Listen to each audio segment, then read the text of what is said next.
Chapter 17, Fruitfulness in Action. Rachel has been working in communities across her native Papua New Guinea, PNG, as she has helped groups of teachers to grow in their understanding and application of biblical foundations for education. She has found remarkable changes happening in the community. She shared, "The churches are filling up. Teachers' husbands are saying, if this is what God and Christianity is all about, we need to be in church." She reported the student test scores increased. "When I was privileged to visit one of their communities, a little girl came up and shyly took my hand. She looked up into my face with a radiant smile and said simply, 'Thank you for helping my mummy be nicer.'" Many around the world have recognized the current education practices aren't building communities in a positive, life-giving direction. Often young people don't seem to have the thinking or practical skills, the ability to work collaboratively, or the internal character qualities for self-directed, diligent initiative and follow-through. After exploring the foundations, goals, values and principles of two models of education, perhaps this is an appropriate point to explore where and how change can happen. As discussed, the pyramid is a shape that has come to represent so much of today's world. Claiming to the top of the pyramid is a common image to capture the daily pressure to try to get as close to the top of whatever happens to be the standard of success: education, money, recognition and power. Most people have a sense of where they are and live with a sneaking sense of regret that they are not higher. It is possible to ask the question, is this really what we want for our kids? Is this the purpose of living? The way to fulfillment and peace?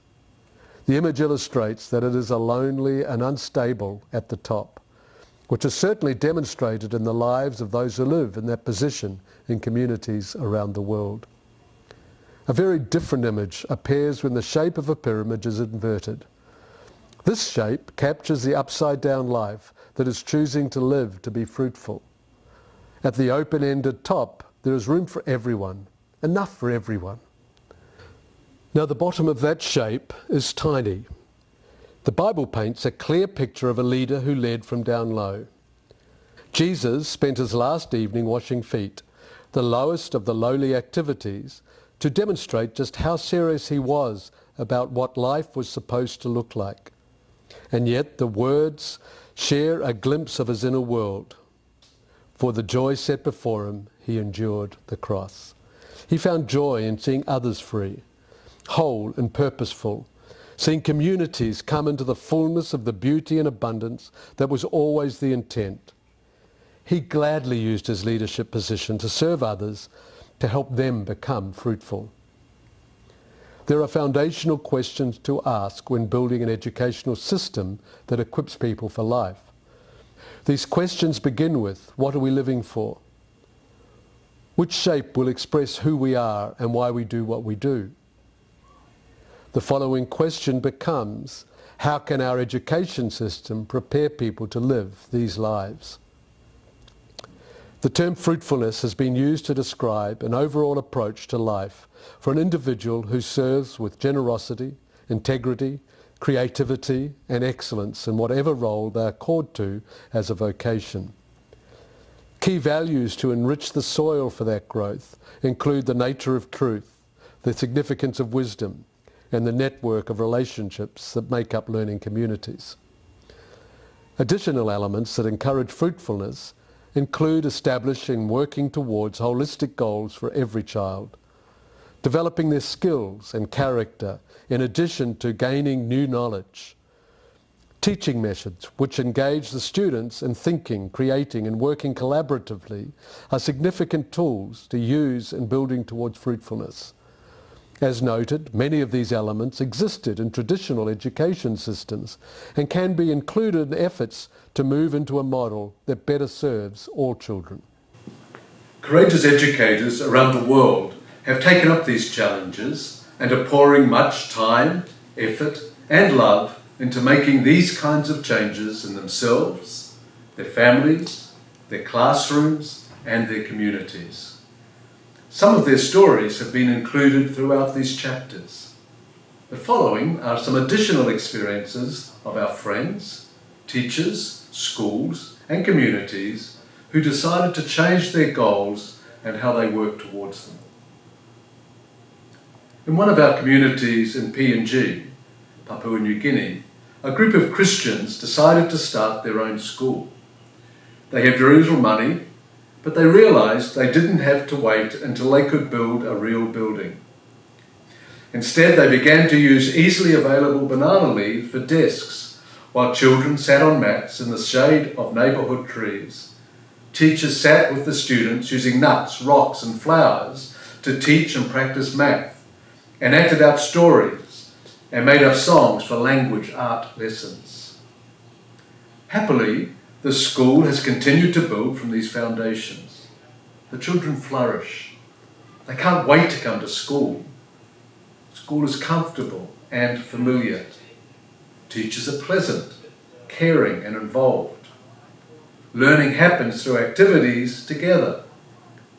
This is all very different than typical education in their communities, which includes teachers who shout and slap, while students sit silently in rows of desks, copying down what teacher says. Parents and community members come too. In fact, in another village, volunteers trained to tutor the children joined together with parents and the local government to build a small centre in the village to train their teachers and community volunteers. They discovered that together, parents, teachers and the local church all have a role in education of these children. Teachers talk about their new hope as they find ways to work with their community and local resources to bring learning alive. In rural northern India, one teacher from another faith confided, "I thought this would never work. I thought I'd rather quit than make these changes. But now, this stuff really works. I never hear my colleagues complaining about the kids, promising to quit because they are so sick of teaching.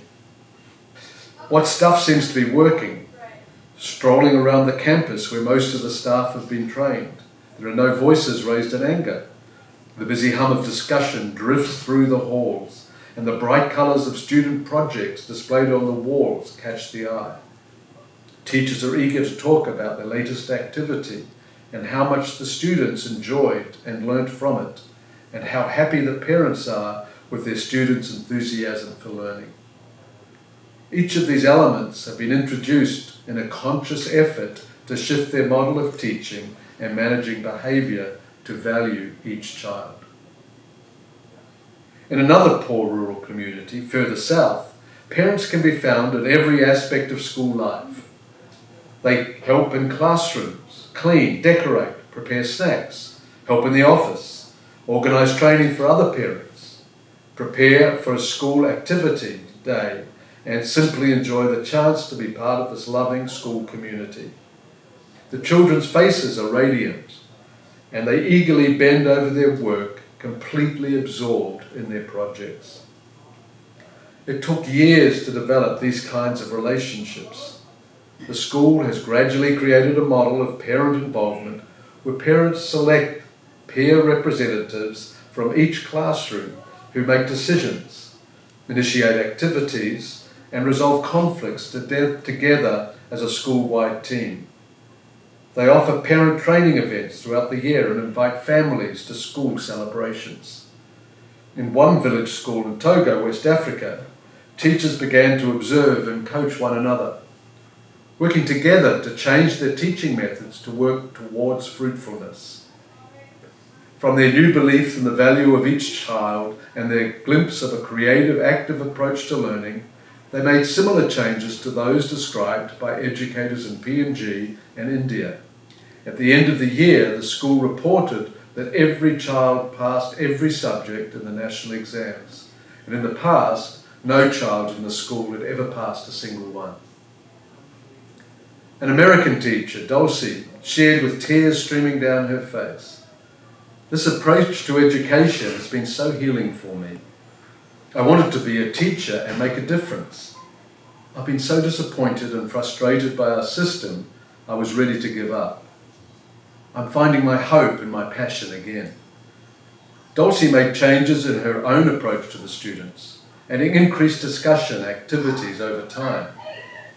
She went on to be part of a task force working statewide to encourage innovation in teaching and to provide personal care to increase the well-being of teachers. A group of Chinese educators grew quiet after a presentation on what it means to work towards fruitfulness in education.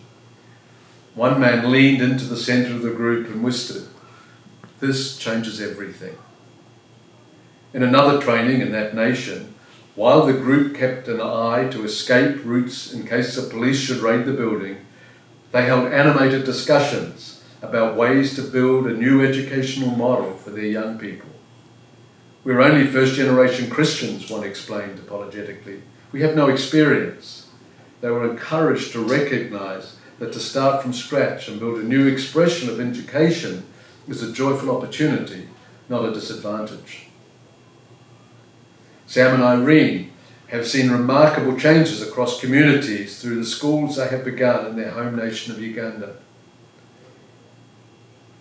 Sam reflects, "In our experiences, we have seen that to change a community in any way, you need to touch the children who are the heart of that community. Christian schools should be the centre for creating peace in the community." He explains, "When the children see the character of Jesus in the lives of the people who are teaching them, they go home and treat their parents with respect, clean up their homes and the like. When children practice these things at home, they bring back parents who ask questions."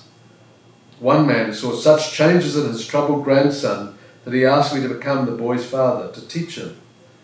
Now the whole family listens to us and are willing to talk to Jesus. Sam and Irene believe the school has the opportunity to address needs and issues outside the classroom. Sam explains, "Sometimes we see children who are disturbed by violence in the home. We get involved. We work with the family to reconcile and build peace in their home. Economically, we have helped families and the community. Parents can work on a farm the school owns to make some income and pay school fees. As families come together to celebrate the successes of their children, they decided they wanted to build their better roads so children could get to school. The government decided to provide electricity to the village since there was a school there. The school can also be a centre to educate the community. We listened to the parents and brought in speakers to help with their farming. The Parent-Teacher Association decided to start a community savings program. We had a program to work together as families to plant trees in the community. The children put on a program, singing and doing skits that reflect life in their community. This touched hearts so deeply that political leaders came together and made new laws about behaviour in the community. What a glimpse of the power of change when a school engages with their community. Glimpses of what can be. The core beliefs and values of a biblically based approach emphasise that every individual is uniquely valuable, not because of what they do, but because they are created by God in His image. Each person has value that is not tied to the productivity for society. Working towards change starts with having a goal in mind. For education, the goal could be summarised as students growing in understanding of their God-given gifts and learning to use them to develop a fruitful life that honours God and blesses their community. Asking a wide range of questions can open new thinking about how to reach these goals within communities. Questions flow out of a clear vision of where to go and why, into how to get there and what to do to build that capacity.